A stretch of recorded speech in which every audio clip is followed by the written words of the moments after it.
ఆ మధ్య Attarintiki Daredi cinema first half మొత్తం లీక్ చేసి పారేశారు.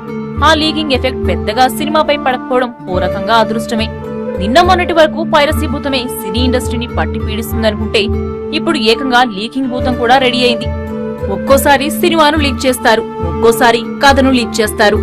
తాజాగా పవర్ స్టార్ పవన్ కళ్యాణ్, శృతి హాసన్ జంటగా నటిస్తున్న చిత్రం కాటమరాయుడు డాలీ దర్శకత్వంలో రూపొందుతున్న ఈ చిత్ర షూటింగ్ ప్రస్తుతం హైదరాబాద్ లో చివరి షెడ్యూల్ జరుపుకుంటోంది. వచ్చే నెల వరకు షూటింగ్ పూర్తి చేసి మార్చిలో చిత్రాన్ని విడుదల చేయాలనే ప్లాన్ లో ఉన్నాడు నిర్మాత శరత్ మరార్. అయితే ఈ సినిమా కథ లీక్ అయిందంటూ జోరుగా వార్తలు ప్రచారమవుతున్నాయి.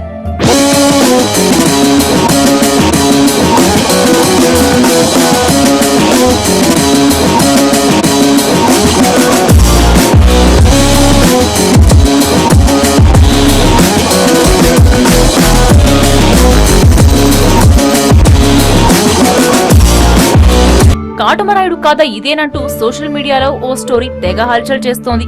ఇంతకీ ఆ కథ ఏంటంటే, తమ్ముళ్ల మంచి చెడులను దగ్గరుండి చూసుకునే ఓ అన్నయ్య వారి కోసం ఎలాంటి త్యాగానికి సిద్ధపడ్డాడు, అలాగే తాను ప్రేమించిన యువతి ఫ్యామిలీకి అండగా ఎలా నిలబడ్డాడు, మిడిల్ ఏజ్ లో ఉండే ఫ్యాక్షనిస్ట్ కథే ఇది అంటూ సోషల్ మీడియాలో ఈ కథ వైరల్ గా మారింది.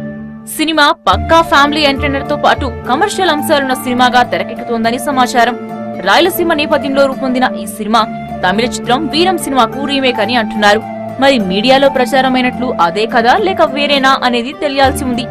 అనూప్ రూబెన్స్ ఈ చిత్రానికి సంగీతం అందిస్తున్నారు. ఇక ఈ మూవీ తరువాత పవన్ ఓ నెల విశ్రాంతి తీసుకుని త్రివిక్రమ్ తో సినిమా మొదలు పెట్టబోతున్నాడు. లీక్ అయిన కథ, కాటమరాయుడు గెటప్స్ చూస్తుంటే కాస్తంత దగ్గరగానే ఉన్నట్టు తెలుస్తుంది. మరి నిజానిజాలు ఈ సినిమా విడుదలైతే గానీ తెలీదు.